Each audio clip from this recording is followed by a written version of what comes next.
Pessoal, estamos aqui hoje com uma pessoa muito especial, doutor Edivaldo. Eu não tenho nem palavras para descrever que antes dele ser um grande amigo de mais de 30 anos, é um doutor formado hoje também em psicologia, administração de empresas. Ele detém um currículo ímpar, é uma pessoa com deficiência, que eu gostaria que vocês escutassem um pouquinho da experiência que ele trouxe para a gente, a experiência de vida, suas políticas públicas como psicólogo atuante na área da pessoa com deficiência. Doutor Edivaldo, é um prazer recebê-lo no nosso podcast Fala Pública. Seja muito bem-vindo. Doutora Flávia, amiga e grande profissional, dizer para mim é uma honra, principalmente depois de ver os vultos que passaram aqui pelo programa, pessoas tão importantes, com tanta relevância, né, no serviço público, e eu ser convidado para estar aqui, falar um pouquinho da minha história, falar um pouquinho do PCD, da pessoa com deficiência, e tentar inspirar um pouquinho essas pessoas e todos aqueles que nos ouvirem. Doutor Edivaldo, eu vi que ao longo da sua trajetória de vida, você passou por muita dificuldade devido à poliomielite contraída aos 4 meses de idade, né? Eu queria que você me falasse como é que você superou todo esse obstáculo para estar aqui com esse case de sucesso na minha frente. Como é que você conseguiu, ao longo da sua carreira, ao longo da sua dificuldade, você é filho de uma família com 8 filhos, né? Passou dificuldade, foi alfabetizado devido à dificuldade que a gente sabe que a pessoa com deficiência tem e tinha mais ainda lá atrás, né? Como é que você chegou até aqui? Conta um pouquinho da tua história pra gente. Você saiu de uma pessoa com deficiência e se tornou hoje um case de sucesso, a meu ver, um grande case de sucesso. Conta para mim. Obrigado, e assim, é com emoção que eu falo sobre esse processo. Como você falou, eu nasci numa família com 8 irmãos e com muita dificuldade, porque a escola era longe. E minha mãe tinha dificuldade de me levar para a escola. E aí, tendo que cuidar dos filhos, eu ficava com essa dificuldade de locomoção. Isso me atrasou muito na escola. Eu cheguei a ter 4, 5 anos atrasado em relação aos meus pares, aos meus colegas.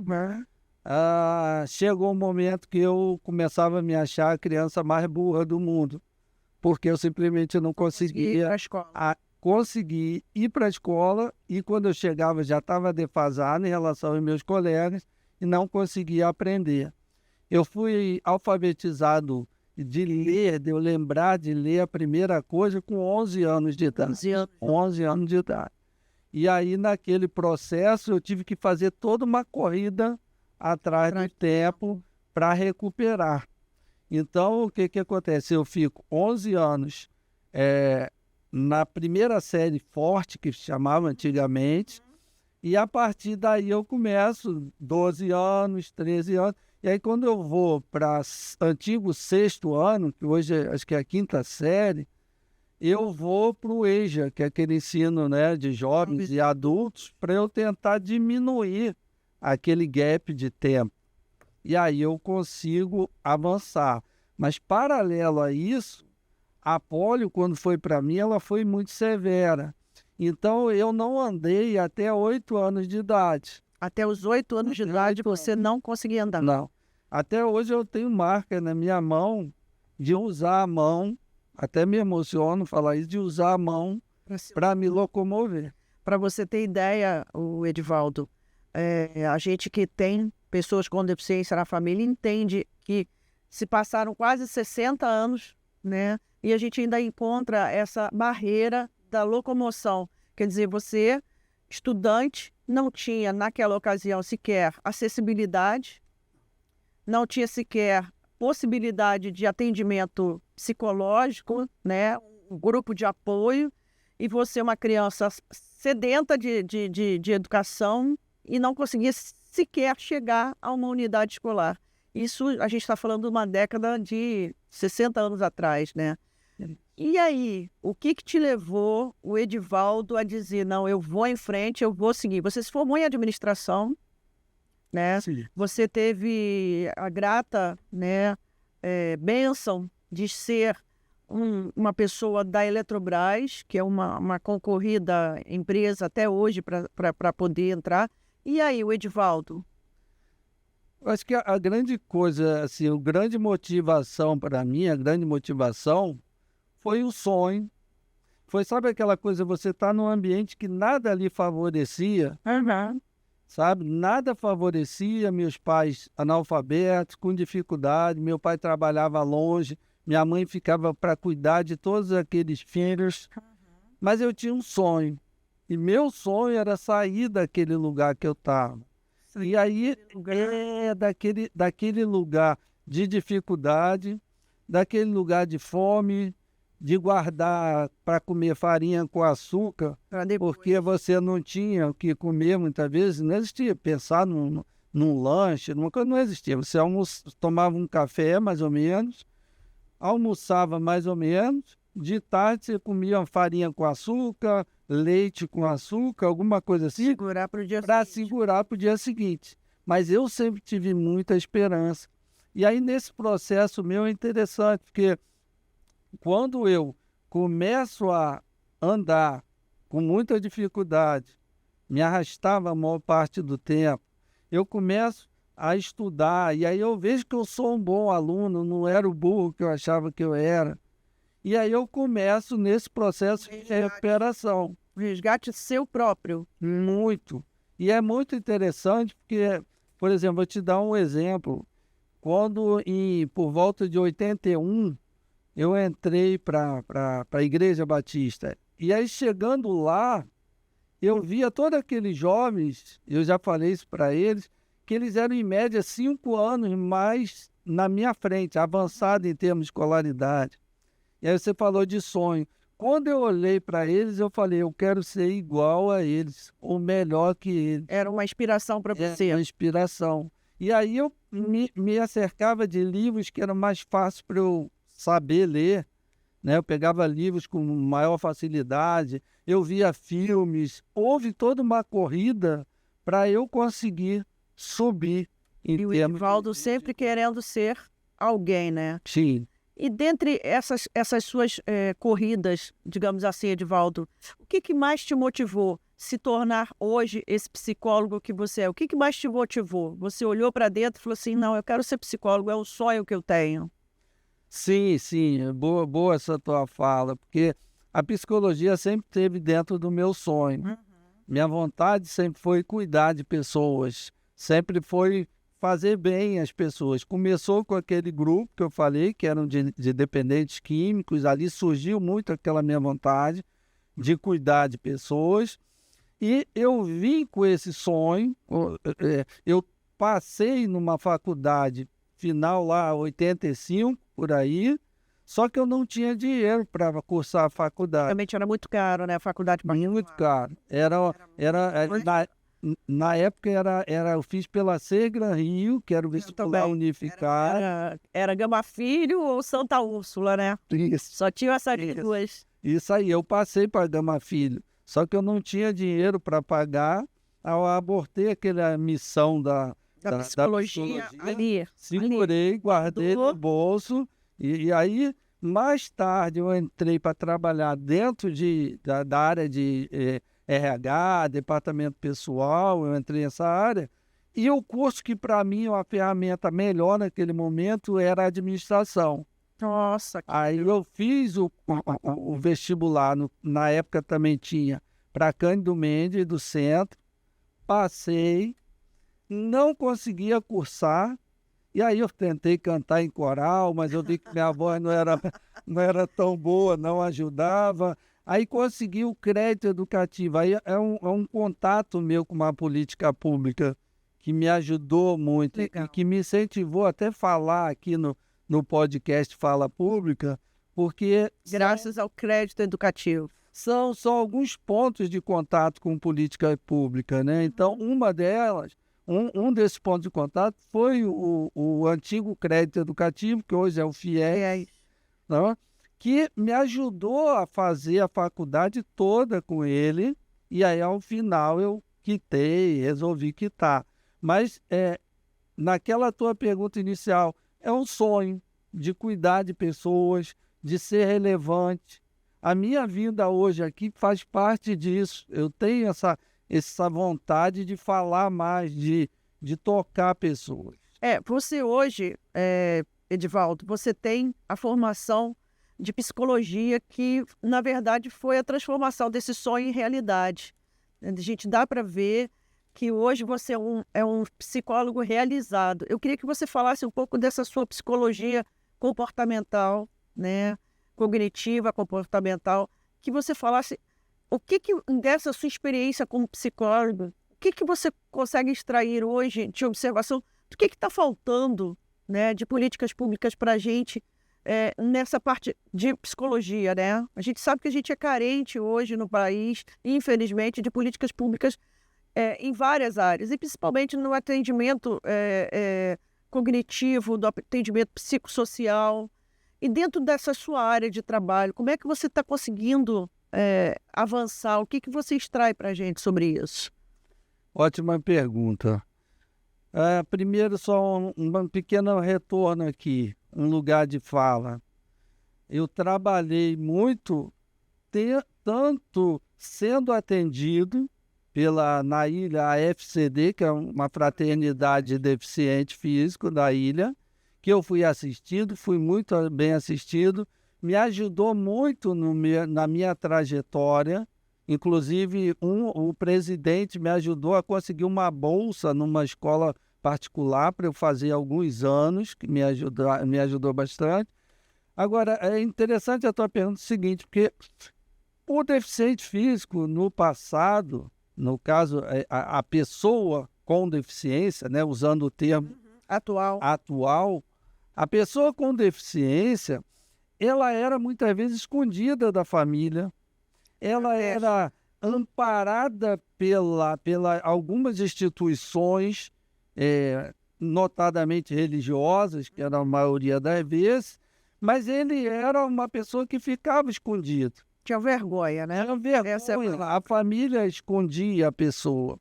E aí até só uma outra fala que, quando a gente vê hoje na TV o Danielzinho, atletas olímpicos sendo colocados na frente, horário nobre, falando, isso é assim, uma coisa muito interessante, porque não tinha. O deficiente ficava em casa, a família guardava, a família protegia, a família muitas vezes até escondia, porque não queria que ele sofresse.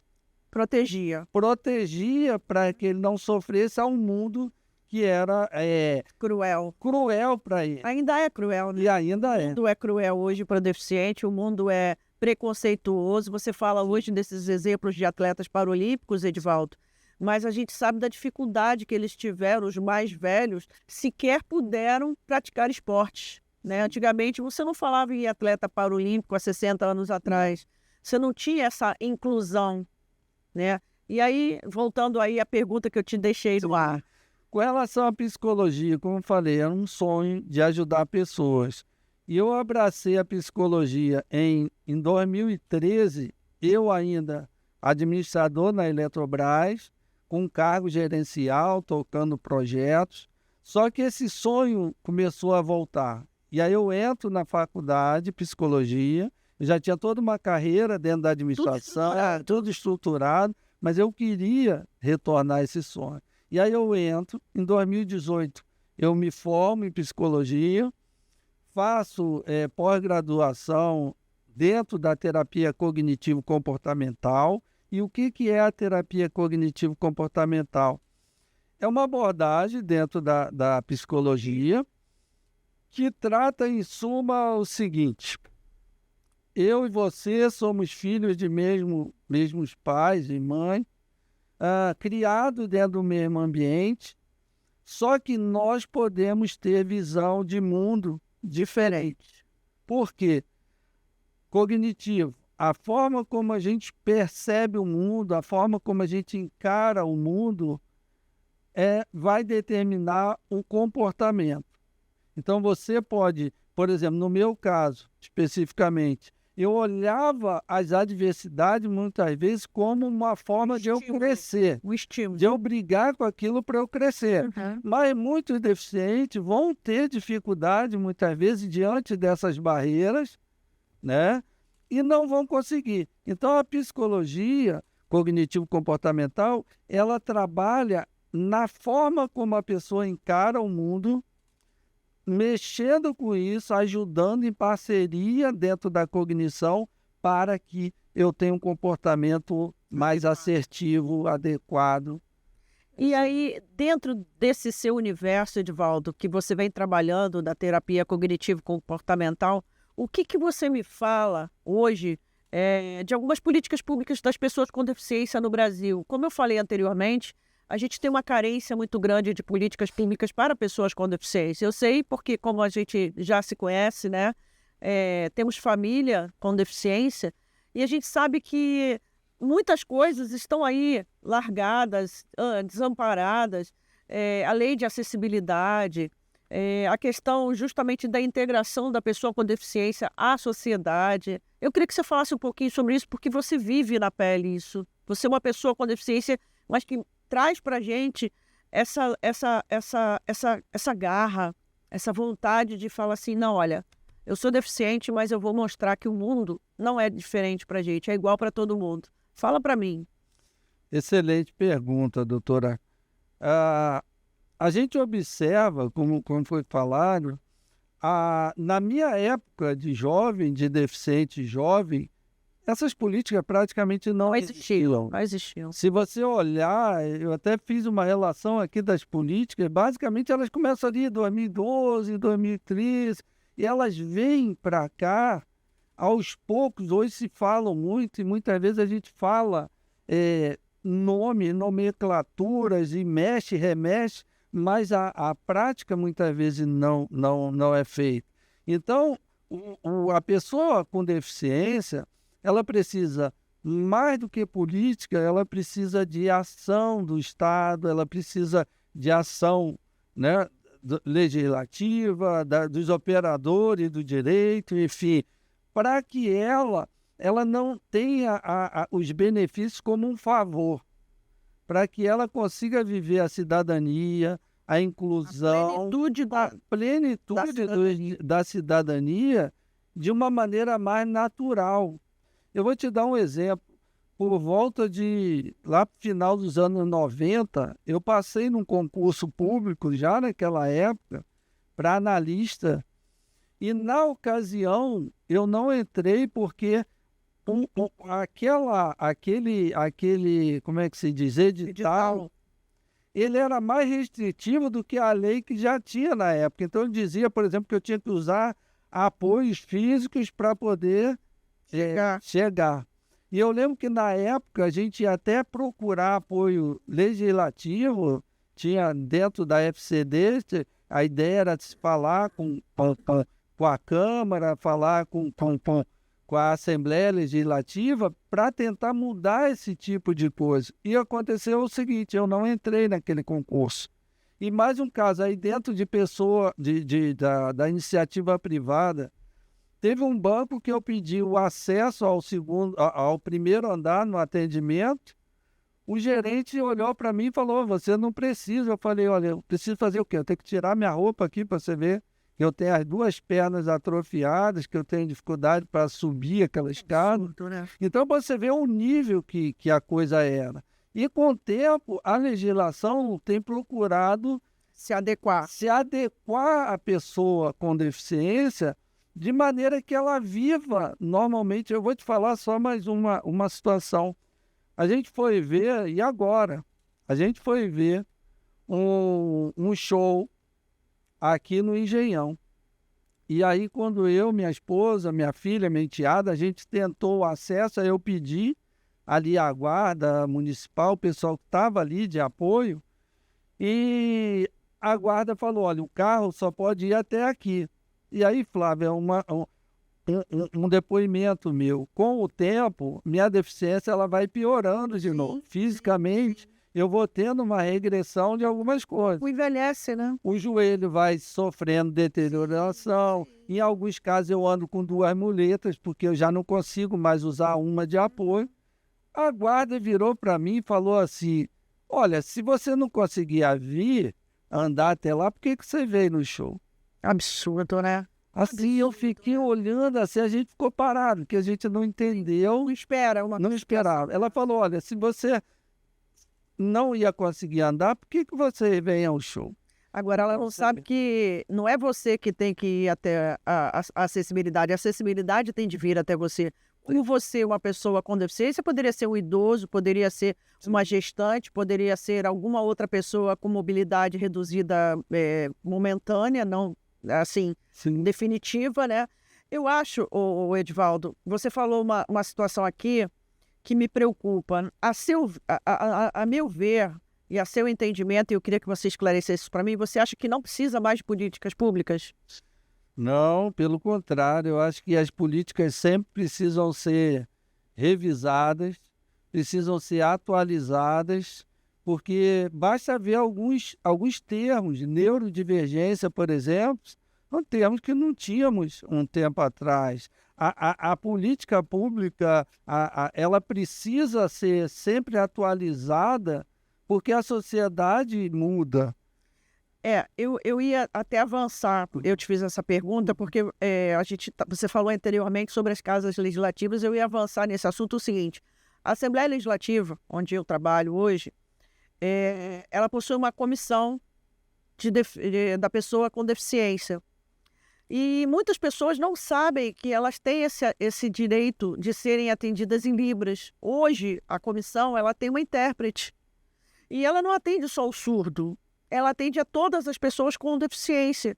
E o mais interessante, Edivaldo, é que a gente tenta esclarecer. Eu acho que no nosso país, mais especificamente, eu posso falar, Rio de Janeiro, vamos afunilando isso aqui, eu acho que a gente precisa de um esclarecimento. Eu acho que políticas públicas para as pessoas com deficiência ainda está muito aquém da sociedade, porque, como a gente disse desde o início da conversa, a pecha, aquela pessoa com deficiência, ela não é bem vista. Ela não é bem quista. Vamos ser sinceros. Ela dá trabalho. Ela dá trabalho, exatamente. Então, para que você vai querer uma pessoa que te dá trabalho? Eu falo isso porque, por exemplo, eu tenho 3 deficientes, né? Irmã, cunhado e sobrinho. E a dificuldade, por exemplo, eu vou te dar um exemplo assim, ridículo, mas assim, que vale a pena a gente falar. Meu sobrinho, como eu te falei, tem deficiência cognitiva, ele foi fazer um experimento de uma roupa. E você sabe que existem hoje, em algumas lojas, o universal. Como é que é o nome da cabine? Universal, né? Isso. Que você entra para trocar de roupa. Eu esqueci, o provador. Provador. Universal, que é para pessoa com deficiência. A pessoa olhou para mim, olhou para ele e falou assim, mas ele não é deficiente. Eu falei, a deficiência precisa ser física? A senhora não pode entrar com ele. Eu falei, a senhora está desinformada. Ele tem direito a um acompanhante. A deficiência dele é cognitiva. Você pode não perceber, mas ele tem deficiência cognitiva. Edivaldo, eu tive que chamar a gerente da C&A na ocasião, dentro de um shopping aqui do Rio. E eu criei aquela confusão. Eu falei assim, vocês estão, desculpa, vocês estão desinformados. Para que vocês tenham esse provador universal para a pessoa com deficiência, você tem que dar direito a ele entrar com um acompanhante. Ele não consegue trocar roupa sozinho, com rapidez, ele demora. E aí a gerente virou, ficou olhando assim, eu falei, você quer que eu pegue a lei para te mostrar? Então, assim, a gente tem uma política pública hoje muito, assim, extensa e, ao mesmo tempo, não esclarecedora. Porque a nossa sociedade, e aí eu queria ouvir você, me corrija se eu estiver errada, mas a nossa sociedade ela é exclusiva, ela não é inclusiva. Ela trata da exclusão. Se você dá trabalho, toma, tira daqui. Ah, não, isso daqui não, isso vai me dar trabalho, eu não quero essa pessoa aqui. Tanto é que a gente tem dificuldades hoje, Edivaldo, e a gente sabe disso, da inclusão da pessoa com deficiência no mercado de trabalho. Sim, sim. E são políticas públicas que são determinadas em lei e que as empresas não cumprem. Por quê? O cara que não tem um dedinho, o cara quer só o cara que não use cadeiras de rodas porque as portas deles não são acessíveis. O cara não quer o surdo porque ele não vai saber lidar com ele, o cara não vai saber falar em libras, muito menos em linguagem corporal.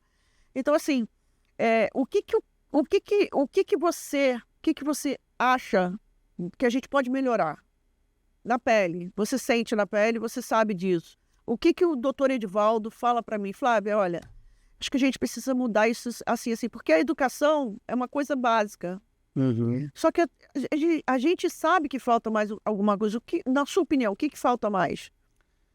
Acho que falta muita a cobrança, muitas vezes, dos órgãos, fiscalização, punição, acompanhamento. A doutora falou, nós temos um arcabouço muito bonito, até porque, por exemplo, se você tem o estatuto da pessoa com deficiência, ele está ancorado no que tem de melhor no mundo. O Brasil se ajustou ao longo do tempo ao que tem de melhor no mundo.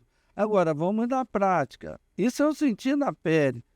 Quando eu buscava emprego para pessoa com deficiência, eu só tinha emprego operacional. Para eu que tinha formação superior, ninguém dava por causa disso. Eu não quero um gerente que vai ter que usar a cadeira de roda. Eu não quero um gerente que vai ter, se tiver que viajar, ele não vai conseguir viajar. Então é mais fácil eu dar esse trabalho aqui operacional, basicão.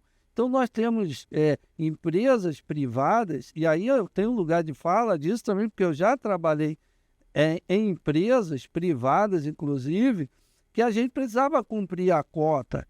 Só que esse cumprimento da cota, muitas vezes ele é um cumprimento operacional. Eu vou arranjar pessoas que vão ser atender trabalho mais básico. Eu não quero nada muito elaborado. Eu quero um gerente de RH numa cadeira de rodas. Eu quero um gerente de produção que eu já tive situações em empresas que eu fiz o processo, passei, e a pessoa falou para mim, olha, seria muito bom, só que para você trabalhar aqui, você teria que atravessar essa rua aqui, e eu acho que não ia ser bom para você. Então, eu não consegui o emprego. Entendeu? Eu já fiz processos seletivos em lugares que eu passo, mas a pessoa olha de cima a baixo e fala assim, ele vai ter dificuldade, ele vai entrar na justiça.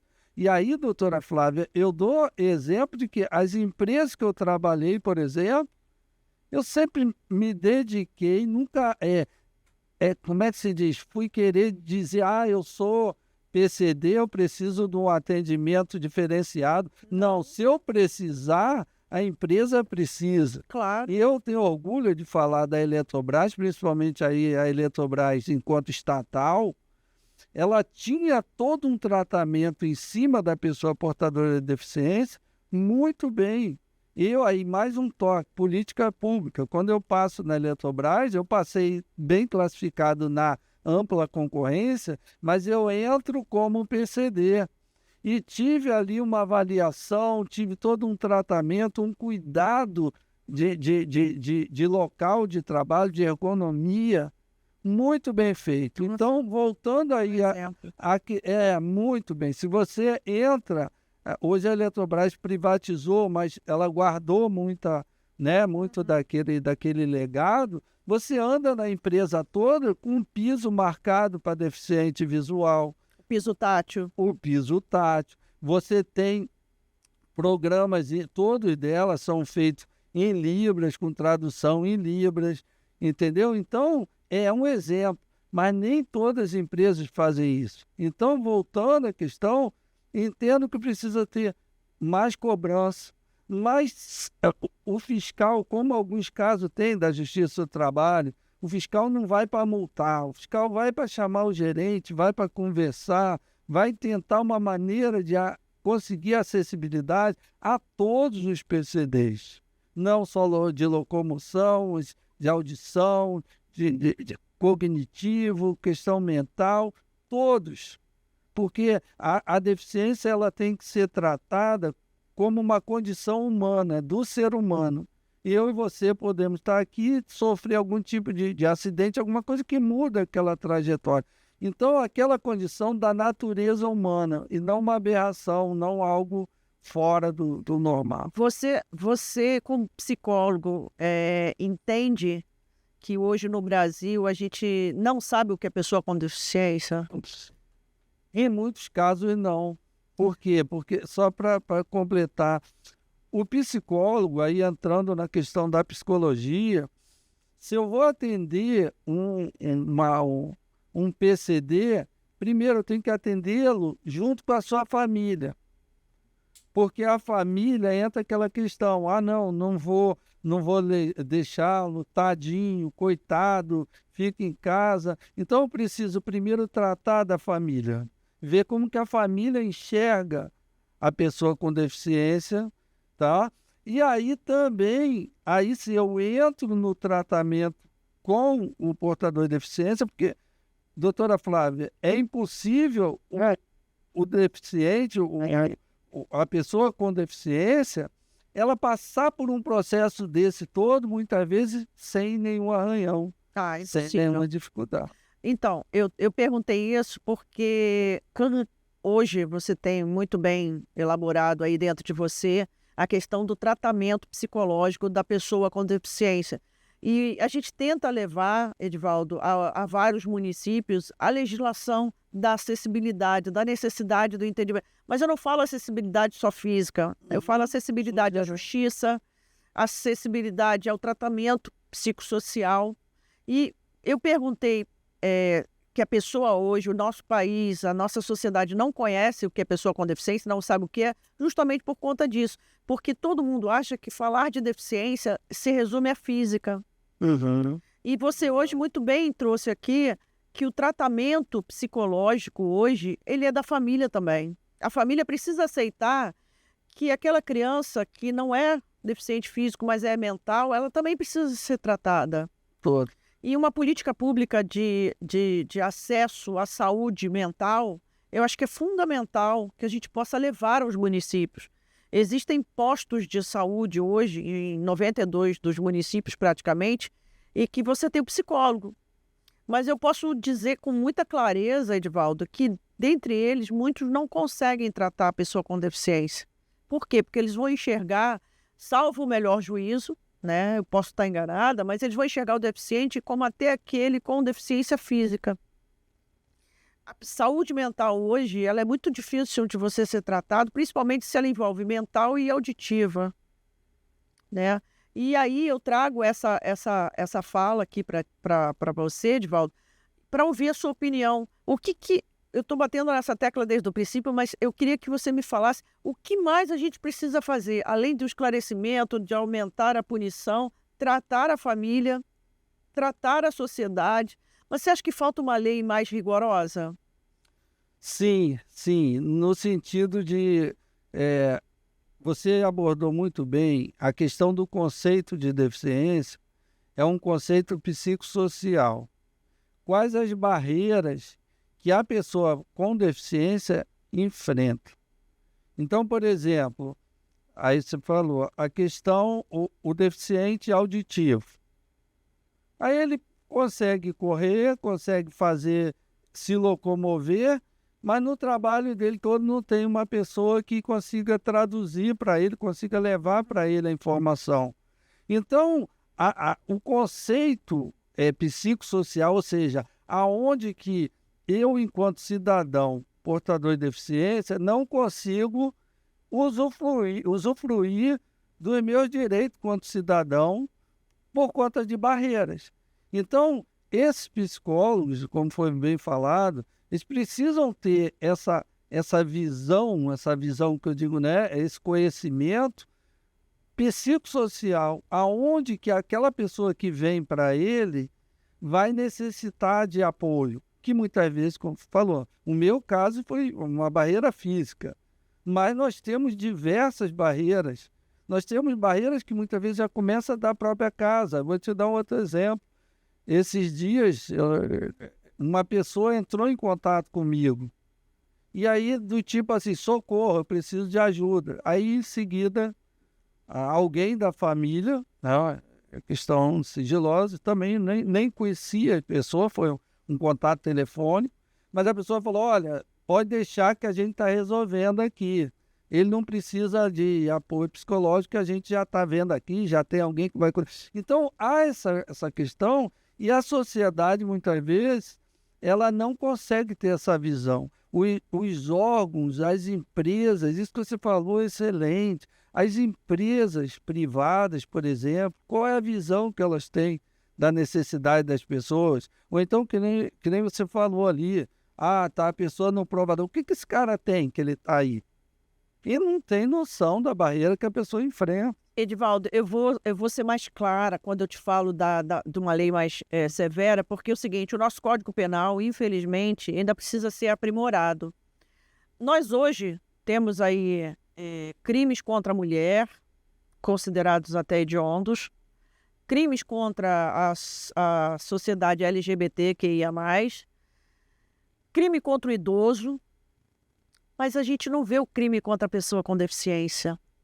Eu falo dessa legislação mais aprimorada, mais rigorosa, porque eu bato muito nessa tecla de levar uma proposta a Brasília. E eu uso aqui a tua fala e esse podcast para a gente unir forças sobre isso. Sabe por quê?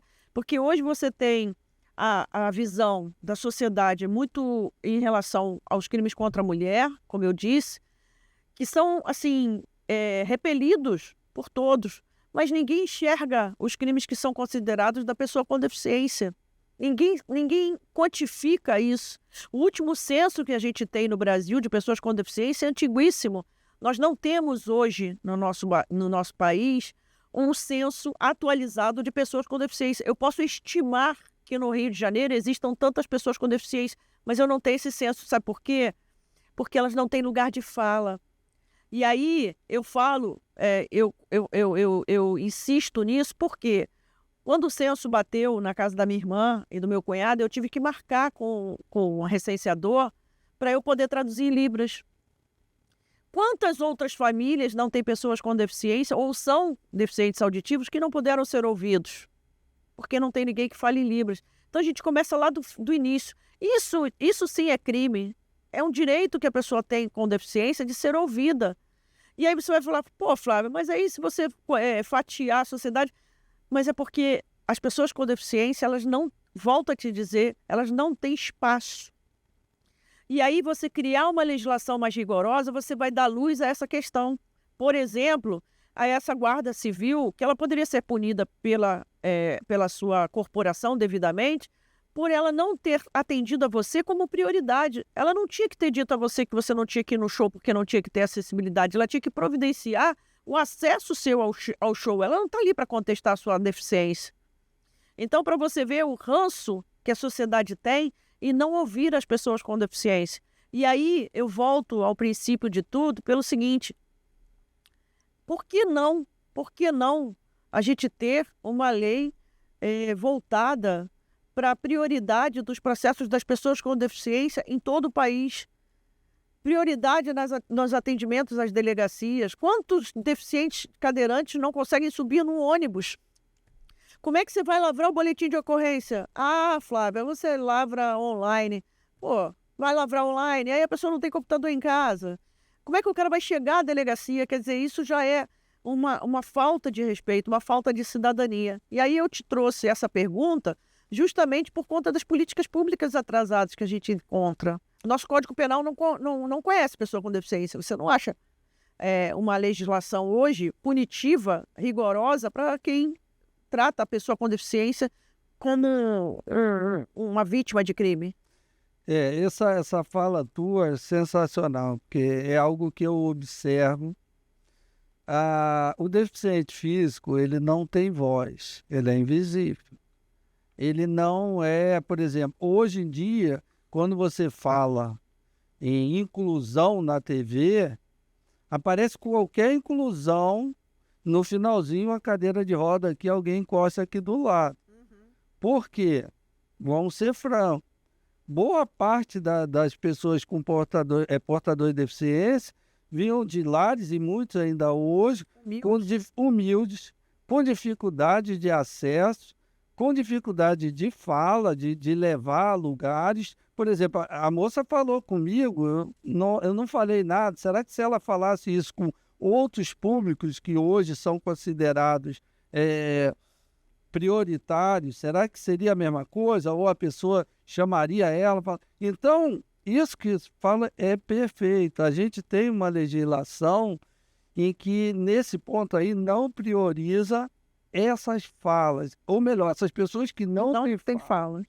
Essas pessoas que não têm fala, que precisam que o Estado, que as legislações em si, elas consigam dar fala a essas pessoas, porque por elas não vão conseguir. Então, excelente essa colocação. Entendo, sim, olha, a gente tem aqui várias questões de leis e tudo, que tem um arcabouço, tem um desenho, mas na prática, como que isso funciona? Eu vou te dizer um exemplo também. Eu fui recentemente, não vou dizer o lugar, mas eu fui num órgão público, tratado pela chefia do órgão. Aí eu falei, fulano, falta uma rampa aqui. Você sabe como é que eu subi nesse lugar?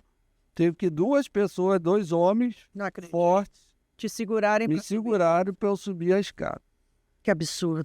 Eu não vou dizer o órgão, mas assim, gerou um próprio constrangimento para a pessoa. Não, a gente vai fazer, mas eu tive que... A outra situação seria eu sentar na escada, subir o degrau.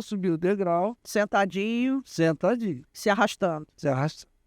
Pois é. Edivaldo, a gente sabe que as instituições religiosas, falando um pouco do lado bom da situação, elas são muito receptivas, né? A gente sabe que a nossa Igreja Batista lá, nos anos que a gente teve o nosso grupo, ela recebeu muito bem as pessoas com deficiência, né? Como é que você lida com essa questão religiosa psicológica? Como é que você consegue tratar dessa pessoa com deficiência sem um amparo religioso? Porque a gente não tem esse braço, né? O braço religioso, às vezes, ele dá um suporte. E aí você, como psicólogo, como é que você enxerga a situação, o papel da religião nesse suporte? Olha, muito importante, porque, primeiro, doutora Flávia, é importante a gente colocar o seguinte: é importante para qualquer pessoa ter a espiritualidade. Não estou falando de religião. Religião não, sim. Espiritualidade. Que ela pode ser vertical, que é a religiosa, é o divino, é o espiritual. E ela pode ser horizontal, pode ser o cuidado, o altruísmo, cuidado com o próximo. As instituições, de uma forma geral, e eu vou falar não só com a questão da pessoa com deficiência, mas a população carcerária e tantos outros que as instituições apoiam. Então, se há, por exemplo, eu tive um apoio muito grande da Igreja Católica, a base ali da São José do Operário, na Ilha do Governador, que tinha um grupo de base que me apoiou muito. A Igreja Batista do Tauá, por exemplo, foi uma igreja que acolheu quantos surdos. A Igreja Batista de Niterói, que tinha um seminário, coral de surdos. Então, maravilhoso o apoio. Então, esse lado, eu acho que sempre tem que ser privilegiado, que esse apoio é um braço, como você até falou muito bem, que é um braço que o Estado não vai. Então, uma pessoa que vem para mim, que tem o apoio de uma igreja, de uma instituição, vai ser um lado assim, muito interessante de inclusão para ela. Eu vou tratá-la dentro do papel já ajuda, da psicologia, mas o acolhimento dela, em qualquer, eu não estou falando uma religião, em qualquer religião, o acolhimento espiritual, o acolhimento da espiritualidade é muito bom. Para você contribuir, né? Contribui de uma maneira muito... E o lado organizacional, do lado do trabalho, como é que é essa atuação do papel do psicólogo lá? Fala para mim. A gente falou agora da religião, agora fala para mim, Edivaldo, como é que é o lado do psicólogo no trabalho organizacional, no RH, como é que é isso? O psicólogo dentro da área organizacional, ele precisa ter um alinhamento muito grande com o RH, com a área de gestão de pessoas das empresas, com a direção da empresa, porque ele precisa ter esse olhar que a gente falou, o olhar de inclusão. É uma empresa que precisa olhar o o PCD não como uma fonte de dor de cabeça, mas alguém que vai estar integrado. Vai acolher. Vai acolher. Então, o papel de um psicólogo organizacional, atuar junto dentro do RH para verificar as políticas, se as políticas estão sendo cumpridas, essas questões mínimas de cotas, de acessibilidade, que tenha isso, que tenha um olhar para a pessoa que às vezes trabalhava sem nenhuma deficiência e se acidentou e precisa de uma entrevista, precisa de um olhar, de um cuidado por uma recolocação dentro da empresa, precisa entrevistar o público PCD, como aí eu falando de novo, como já ocorria muito lá na Eletrobras, de trazer, olha, como é que tá a tua questão ergonômica.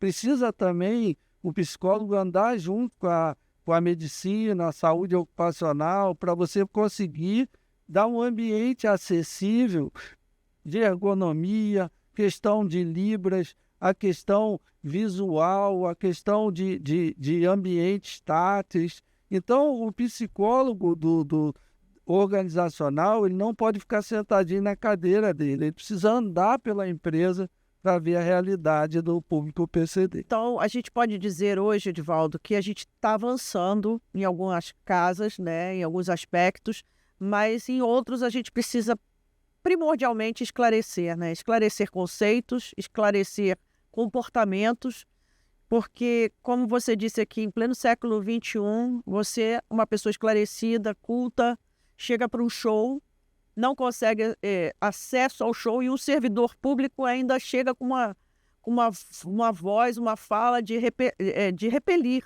Sim. Né? Sim.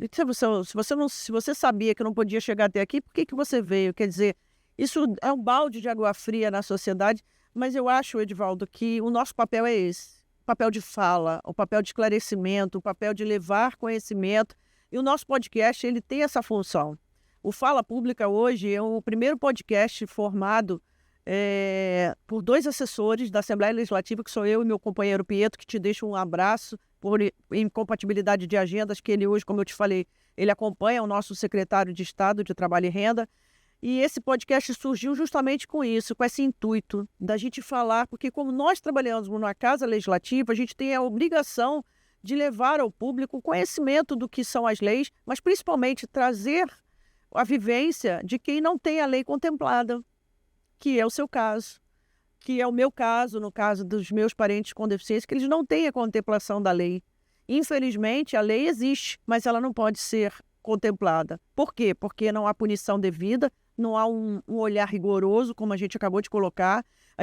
Eu volto a essa tecla porque eu brigo muito com alguns defensores dos grupos que se dizem minoria, que minoria é essa também do PCD.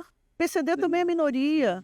Sabe, eu respeito muito as sociedades LGBTQIA+, o negro, a mulher, mas o PCD Sim. é uma sociedade que hoje, infelizmente, ela precisa de bandeiras suplementares, que somos nós, porque o surdo, ele não vai conseguir gritar pelo direito dele se não tiver alguém que fale Libras ou alguém que seja ouvinte.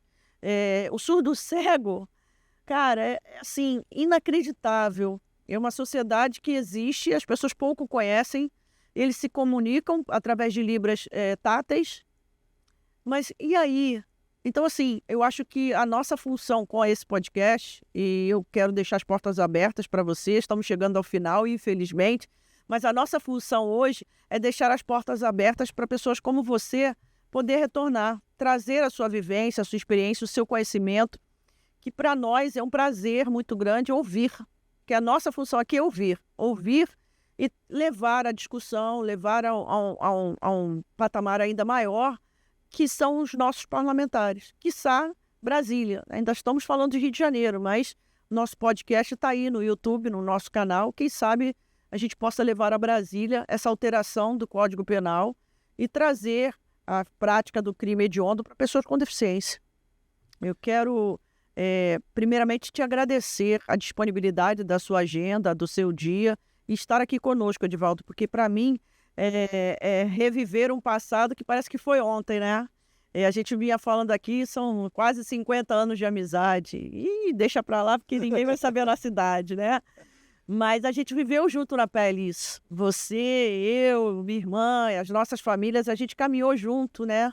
Buscando, cavando espaços para inserção, para inclusão, para trabalho, para educação das pessoas com deficiência. Eu quero deixar aqui meu agradecimento e passo a fala para você. Primeiro, agradecer muito, mando um abraço para o Pietro também, agradecer esse espaço que vocês, assim, uma coisa maravilhosa, dá voz às pessoas, dá voz a diferentes lugares e pessoas da sociedade. E eu queria terminar com uma seguinte fala. Quando minha irmã voltou na cidade do interior, lá, que eu sou de Rio Bonito, que na época era bem interior. Hoje não mais? Hoje não mais. Uma vizinha falou assim, e aquele teu irmão, ele vingou? Vingou. Vingou significa ele sobreviveu. Ele deu para alguma coisa? Minha irmã falou assim, olha, ele vingou sim, ele hoje tem trabalho, tem a vida dele, tem um emprego. Né? Então, o que eu quero dizer? Para o PCD que estiver vendo, ouvindo, lendo, que você também tem lugar de fala, que você não precisa ficar no cantinho da casa, da sala, escondido. O teu espaço é aqui, o teu espaço é um espaço de fala. Naquilo que eu puder, e eu me coloco à disposição, doutora Flávia, a qualquer questão de debate que tiver da casa, da Assembleia, que precisarem, eu estou à disposição. E, mais uma vez, obrigado por estar aqui com vocês, participando, dividindo, e uma honra falar contigo depois de tanto tempo. Para terminar o nosso grande finale, eu tenho sempre uma pergunta para fazer, né? O que o Edivaldo de hoje falaria para aquele Edivaldo de lá, de 11 anos de idade? Você conseguiu. Isso aí.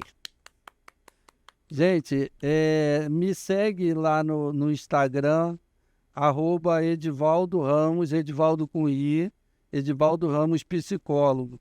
Lá a gente não só vai fazer um recorte desse trabalho aqui, vamos colocar libras, vamos fazer um trabalho muito legal e eu acho que é o início de uma parceria, eu particularmente me coloco à disposição. Será assim, e desde já eu quero te agradecer. Pessoal, deixando claro que podcast Fala Pública é um sucesso nas nossas redes sociais. Sigam-nos, doutora Flávia Aguiar, Pietro Bernardes, Edivaldo Ramos, Fala Pública Podcast no YouTube e no Instagram também. Até a próxima, pessoal. Muito obrigada, viu?